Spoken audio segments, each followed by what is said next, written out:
नमस्कार, स्वागत है आप सभी का ग्लोबल अड्डा विद पुनीत आप देख रहे हैं और मैं आपके साथ पुनीत मिश्रा। ईरान को लेकर क्या आज के अपडेट्स हैं ये हम आपको बताने के लिए फिर से हाजिर हैं। तो एक तो ये कि ईरान ने अपना एयर स्पेस जो है वो बंद कर दिया है। अब ये बंद क्यों किया है इसकी बात करने वाले हैं। इसके अलावा नेतन्याहू जो हैं वो अमेरिका को चेतावनी दे रहे हैं, चेता रहे हैं कि भाई देख लो समझ लो वरना मुश्किल में पड़ जाएगी।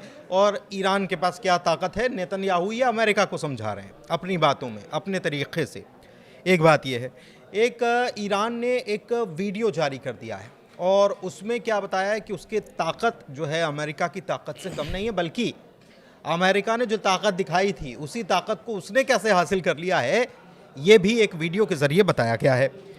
एक चीज़ और है कि कुछ अमेरिकी जो विमान जो हैं C-117 जो हैं वो देखे गए हैं और उनका बहुत ज़्यादा मूवमेंट देखा गया है, उसके बारे में भी बात करने वाले हैं। रूस ईरान का जो दोस्त है उसने दोस्ती निभाई है, 2018-19 में भी निभाई थी, अभी भी निभाई है। ऐसी खबरें भी ग्लोबल मीडिया में छाई हुई हैं और शक्ति प्रदर्शन और तमाम मिसाइलें जो हैं उनका मुजाहिरा किया गया है। ईरान की तरफ से बता दिया गया है कि भाई ताकत इतनी है, हिसाब से बात करो ज़रा और बराबरी से बात करो। तो इन सभी खबरों पर आज हम बात करने वाले। मेरे सहयोगी मेरे साथ आनंद प्रजापति मौजूद हैं और उनके पास चलते हैं सबसे पहले सबसे बड़ी खबर को जानने के लिए। आनंद बताइए।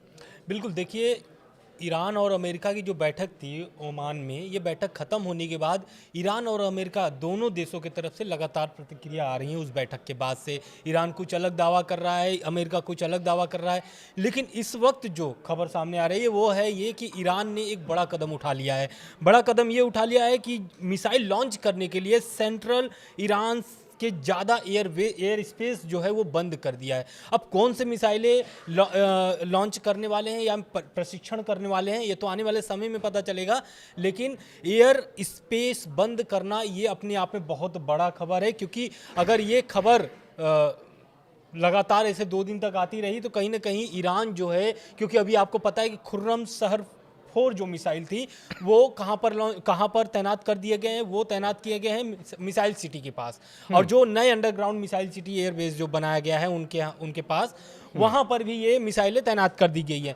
लेकिन इस बीच एक और खबर जो सामने आ रही है वो ये आ रही है कि इजराइल की जो प्रधानमंत्री हैं बेंजामिन नेतन्याहू, उनका एक बयान आया है और ये बयान जो है वो डर का बयान भी कह सकते हैं, क्योंकि इजराइल के जो प्रधानमंत्री हैं, बिल्कुल सही, तो उनका जो बयान आया है ये सामने ये दिख रहा है कि इजराइल जो है इसमें डरा हुआ है। क्यों डरा हुआ है? क्योंकि उनके जो बयान से जो शब्दों का जो भंडार निकला है उसमें पहला तो यही निकला है कि ईरान ने जो अपने नए बनाए गए लंबी दूरी वाली बैलिस्टिक मिसाइल, कौन सी मिसाइल है? खुर्रम शहर 4, ये जो मिसाइल है ये इस्तेमाल हो सकता है। कहाँ पर इस्तेमाल हो सकता है? अमेरिका के वाशिंगटन डीसी और पूर्वी राज्यों में अमेरिका के, और यहाँ पर न्यूक्लियर हमला कर सकता है। कौन? ईरान कर सकता है, ऐसा बेंजामिन नेतन्याहू का दावा है। बिल्कुल। इसके बाद एक खबर और सामने आती है। खबर यह है कि ईरान ने एक वीडियो जारी कर दिया है, अभी एक नया वीडियो जारी किया है। इस वीडियो में मतलब एक चौंकाने वाली खबर हम बोल सकते हैं, क्योंकि जो 12 दिन का हमला हम लोग लगातार आपको हर वीडियो में बताते रहे हैं कि 12 दिन का हमला हुआ था, इसमें बहुत सारे नुकसान हुए हैं। कहाँ पर? न्यूक्लियर प्लांट्स को, जो ईरान के न्यूक्लियर प्लांट थे, नतांज हो या फिर इस्फहान हो, इन सभी जगहों पर नुकसान हुए थे। लेकिन नुकसान के साथ साथ फायदे भी हुए ईरान के। अब ईरान इस वीडियो के जरिए बता रहा है, बता ये रहा है कि जो उनके बंकर बस्टर बम थे वो गिरे हुए थे, कहां पर? उनके प्लांट पर, लेकिन वहां पर कुछ बम फटे नहीं थे। और उसका क्या है कि अब ईरान जो है रिवर्स इंजीनियरिंग की है। मतलब उसको रिवर्स इंजीनियरिंग का मतलब ये कि उसको खोल लिया, कैसे बनाया कैसे नहीं बनाया पूरा देख लिया और उस हिसाब से फिर उसको बना लिया गया, तैयार कर लिया गया। और बड़ी बात क्या है कि ईरान के विदेश मंत्री जो हैं उन्होंने इस खबर को कंफर्म कर दिया है कि हमारे पास जो आपके जो बम गिरे थे वो फटे नहीं थे, तो हमने जो नहीं फटने वाले बम थे उनको खोला, उनको चेक किया और अब हमने ऐसे बम बना लिए हैं जो फटेंगे भी सही। तो आप इस बात के लिए ख्याल रखिएगा। एक चेतावनी, ये मतलब ये ईरान जो है रोज़ाना अमेरिका को ये चौंकाने वाला काम कर रहा है, रोजाना ऐसी चीजें कर रहा है जो अमेरिका के लिए किसी हैरत से कम नहीं है कि ये कैसे ईरान के पास ये भी है, ये भी है, ये दिखाने की कोशिश। क्योंकि ईरान, देखिए अमेरिका लगातार बोल रहा है कि आप ईरान को, कि आप अगर नरमी नहीं बरतते हैं अपने बयानों में, क्योंकि जिस तरीके से कड़ी प्रतिक्रिया ईरान की तरफ से आ रहा है और अब ईरान की तरफ से इसकी पुष्टि जो कर दी गई है, इसमें एक और बात बताया गया है। इसमें यह बताया गया है कि B2GBU 57 बंकर बस्टर बम और टॉम हॉक मिसाइलें शामिल हैं और वो उनके कब्जे में हैं। मतलब इसका साफ है कि वो जो बम था वो फटा नहीं था और उसका वो रिवर्स इंजीनियरिंग करके ईरान ने इस बम को बना लिया है और ये भी देख लिया है कि इस बम को कैसे ऊपर ही नुकसान किया जाए, गिरने से पहले, ईरान की धरती पर गिरने से पहले इसको कैसे ऊपर ही नुकसान पहुंचा दिया जाए, इसके लिए भी तैयारी ईरान कर रहा होगा। क्योंकि अगर बम बना लिया है तो इसको नष्ट करने का भी एक सलूशन ईरान खोज रहा होगा। लेकिन एक बात और है, रिपोर्ट के मुताबिक एक खबर सामने और भी आ रही है कि ये जो रिवर्स इंजीनियरिंग है, ये ऐसा नहीं है कि अब शुरू हुआ है, बहुत पहले से, जब से गिरा हुआ है और बम जब से मिला है उस पर काम शुरू था आज। लेकिन ईरान की तरफ से इसको पूरी तरीके से दावा कर दिया गया है। लेकिन इसके बीच एक खबर जो है वो ईरान को चिंता जताने वाली खबर है। इस खबर इसलिए है कि सुप्रीम लीडर जो है अयातुल्ला अली खामनेई, वो 37 साल में पहली बार सालाना एयरफोर्स की जो मीटिंग थी उसमें शामिल नहीं हुए। मतलब कुछ बड़ा पकड़ा है इसका मतलब कि अगर वो नहीं शामिल हुए तो इसके पीछे भी कोई बड़ा कारण हो। क्योंकि देखिए उधर एयर स्पेस बंद करना, मिसाइल का लॉन्चिंग करना, मिसाइल लॉन्च करना नए नए, और इधर नेतन्याहू का बयान, और इधर खामनेई साहब खुद मीटिंग जो हर साल होते हैं उसमें इस बार पहली बार 37 सालों में शामिल नहीं हुए हैं। तो बिल्कुल एक देखिए ये बड़ी खबर तो है ही। इस बीच जो आनंद बता रहे थे वो मैं आपको एक बार फिर से बता देता हूं कि ईरान ने नोटाम जारी कर दिया है, इसके खुद के जो बेस हैं, और इसका पर्पज़ माना जा रहा है कि ये मिसाइल लॉन्चिंग है, कि मिसाइल छोड़ी जाएगी, इसलिए नोटाम मतलब हवाई क्षेत्र पूरी तरीके से बंद कर दिया जाना। अच्छा, एक चीज़ और है, और उसके मुताबिक कुछ मूवमेंट देखी गई, और मूवमेंट कहाँ देखी गई है, वो अमेरिकी विमानों की मूवमेंट लगातार इधर से उधर हो रही है।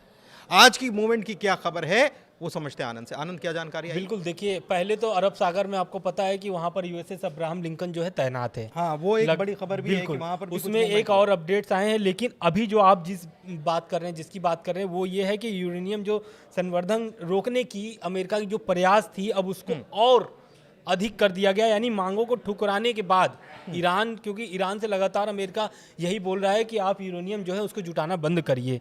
लेकिन अब जो है कि इस बात को लेकर के अमेरिकी वायुसेना का बड़े पैमाने पर जमावड़ा होना शुरू हो गया है। और ये उसके साथ साथ और भी अपडेट्स आए हैं। 112 से ज़्यादा C-17, जैसा कि आपने पहले विमान जो है मिडिल ईस्ट में पहुंच चुके हैं। ये बहुत चिंताजनक विषय है, क्योंकि आपको पता है कि जब ईरान ने जो ड्रोन भेजे थे यूएसएस अब्राहम लिंकन की तरफ, वहां पर यूएसएस अब्राहम लिंकन से F-35 जेट विमान जो है उड़ करके उस ड्रोन को गिरा गया था। लेकिन जेट 35 है, F-35 उससे भी खतरनाक ये जो विमान पहुंचे हैं मिडिल ईस्ट में। ये बेसिकली ये क्या है, असलहा गोला बारूद से लदा हुआ विमान माना जाता है, और जो भी बैकिंग है या बैकअप है जो है ये इसी में होता है। बिल्कुल, इसलिए इसको बड़ा खतरनाक, या इसको आप समझ लीजिए कि पूरा का पूरा जंगी बेड़ा जो है इसके अंदर समा सकता है। ये हवा में चलने वाला है। जैसे आपने एयरक्राफ्ट कैरियर की अब्राहम लिंकन की बात की, वहां से भी कुछ खबर आई? बिल्कुल, वहां से एक खबर आई है, और ये खबर मतलब बहुत आश्चर्यजनक है, क्योंकि जो कि वहां पर तनाव लगातार बना हुआ है। लेकिन इस बीच खबर ये सामने आ रही है कि वहां पर स्टीव विटकॉफ पहुंच गए। अमेरिकी जो राजदूत हैं स्टीव विटकॉफ, वहां पर उनके पहुंचने की खबर सामने आ रही है। पहुंचे? बिल्कुल, दोनों लोग पहुंचे, लेकिन अभी ये स्पष्ट नहीं हो पाया अमेरिका की तरफ से। लेकिन खबरें, ये दावा सामने आ रही है, रिपोर्ट में ये बताया जा रहा है कुछ रिपोर्ट्स में कि जो अमेरिकी राजदूत हैं स्टीव विटकॉफ और उनके साथ वो कुशनर भी, दोनों लोग पहुंचे हुए हैं। कहां पर? यूएसएस अब्राहम लिंकन के पास। तो ये बहुत चिंताजनक विषय है, क्योंकि ट्रंप लगातार ईरान को धमकी दे रहे हैं कि अगर ईरान डील नहीं करता है तो इसका नुकसान ईरान को गंभीर नतीजे भुगतने होंगे। बेंजामिन नेतन्याहू वो 11 तारीख को, यानी कि 11 फरवरी इस बार पहुंच रहे हैं अमेरिका। तो इस बैठक के बीच ये खबर निकल के सामने आना कि Steve Witkoff USS Abraham Lincoln के पास पहुंच रहे हैं, तो कहीं ना कहीं ईरान जो है और एक दबाव की जो बात हो रही थी, लेकिन अब दबाव से भी आगे बढ़ करके अमेरिका जो है कि अपना चाल चलना शुरू कर दिया है। और स्टीव विटकॉफ वहां पे पहुंच के क्या करने वाले नहीं करने वाले ये तो ये एक बड़ी खबर है, लेकिन ये बहुत चौंकाने वाली खबर है। इसके अलावा बीते सालों में, जैसा कि हमने आपको पहले भी बताया, कल भी वीडियो में आपने देखा था कि रूस ने मदद की है और अभी भी मदद कर रहा है। ऐसी खबरें निकलकर सामने आ रही है। तमाम एजेंसीज जो हैं, तमाम इंटरनेशनल मीडिया जो है वो इस खबर को छाप चुका है। एक बात और है, और वो बड़ी ताकत की बात ईरान ने दिखाई है कि शक्ति प्रदर्शन किया, अमेरिका को चेतावनी दी है। कैसे? ईरान के टीवी पर फतेह मिसाइल और जुल्फगर और खैबर और शेकन, ये मिसाइलें जो हैं इनका मुजाहिरा किया गया, मतलब ये दिखाई गई हैं, लाइव प्रदर्शन किया गया है। और पहले भी 2 बार करारा जवाब दे दिया गया है, तो उसे अब कमतर आंकना भूल होगी, ये ईरान ने चेतावनी दे दी है। इसके अलावा एक ईरानी सेना के कमांडर इन चीफ जो हैं, उनकी तरफ से एक बड़ा बयान निकलकर सामने आया है। उसके बारे में समझते हैं कि क्या बयान उनकी तरफ से दिया गया। आनंद से। बिल्कुल, देखिए उनके जो बयान हैं वो साफ साफ एक तरीके से अमेरिका और इजराइल को जो है फिर से वो चेता रहे हैं कि अगर गतिविधि अपनी इस तरीके से मिडिल ईस्ट में जारी रखेंगे तो उसका भुगतान आपको करना पड़ेगा, क्योंकि इस बार ईरान जो है चुप नहीं बैठने वाला है। तो जो ईरानी सेना के commander in chief major general Amir Hatami जो है, उनका कहना है कि ईरानी दुश्मनों की हर गतिविधि पर करीबी नज़र रखी जा रही है और इसकी कार्रवाई भी आने वाले समय में की जा सकती है। ईरानी सशस्त्र बल पूरी तरीके से सतर्क और तैयार है। किसके लिए तैयार है? युद्ध के लिए तैयार है, हमला करने के लिए तैयार है। अगर इजराइल कोई भी नुकसान ईरान को पहुंचाता है तो इसकी पूरी प्रतिक्रिया ईरान की तरफ से मिलेगी और जवाबी हमला जो होगा शुरू हो जाएगा। किसी भी आक्रामक की कार्रवाई का निर्णायक जवाब दिया जाएगा ईरान की तरफ से, मतलब ये स्पष्ट कर दिया गया है। लेकिन एक खबर और सामने आ रही है, इसके बारे में आप जरूर बताइए कि इस सभी जो घटनाक्रम हुए, इस बीच रूस ने एक बड़ा कदम उठाया ईरान के प्रति। वो क्या खबर है? क्या ईरान के साथ रूस जमीनी स्तर पर आकर के लड़ाई लड़ेगा या फिर कुछ और भी वो कर रहा है? नहीं, देखिए खबरें ये आ रही हैं कि जो मदद पहुंचाई जानी है वो तो मदद तो पहुंचाई, रूस की तरफ से मदद पहुंचा दी गई है। फाइनेंशियली मदद पहुंचाना है वो भी पहुंचाई जा रही है। रूस की तरफ से अपने नागरिकों को पहले ही कह दिया गया है कि आप ईरान को छोड़ दें, क्योंकि नागरिक सुरक्षा हर देश के लिए सर्वोच्च प्राथमिकता होती है। इसके अलावा रूस से बीते वक्त में, मतलब ये जब आपको याद होगा वो 12 दिन का जो युद्ध हुआ था, उसके बाद रूस और चाइना से, दोनों से लगातार यहाँ पर विमान आए हैं और युद्ध सामग्री जो है वो यहाँ पर चुपचाप पहुंचा दी गई हैं। तो ये कुल मिलाकर अपडेट्स निकलकर बिल्कुल। एक खबर और है, खबर ये है कि वो थोड़ा अपडेट्स उसमें देना चाहता हूं, क्योंकि जिस तरीके से सुप्रीम लीडर जो है आयतुल्लाह अली खामनेई, उनका बयान आता है कि अगर ईरान पर अटैक होगा तो पूरे मिडिल ईस्ट में यानी कि रीजनल वॉर छिड़ जाएगी। अब इसके बाद, इस बयान के बाद अब ईरानी सांसदों का भी बयान सामने निकल करके सामने आ रहा है और वो कह रहे हैं कि एक भी हमला हुआ, यानी एक भी अटैक अगर ईरान पे होता है तो पूरे मिडिल ईस्ट में मिसाइलों से हमला किया जाएगा और इसमें अगर अमेरिकी बेस निशाने पे होते हैं तो लगभग 3000 से 4000 अमेरिकी जो सैनिक हैं वो मारे जा सकते हैं। इसलिए अमेरिका जो है वो अब सोच समझ करके कदम उठाए। हालांकि यूएसएस अब्राहम लिंकन के पास अब स्टीव विटकॉफ पहुंच रहे हैं। क्या अपडेट से वो आने वाले समय में दिया जाएगा, बिल्कुल बताइए। बिल्कुल। तो कुल मिलाकर वीडियो को यहीं समाप्त करते हैं। वीडियो कैसा लगा, जानकारी कैसी लगी, ज़रूर बताइएगा और ग्लोबल अड्डा को अपना प्यार देते रहिए। बहुत बहुत शुक्रिया।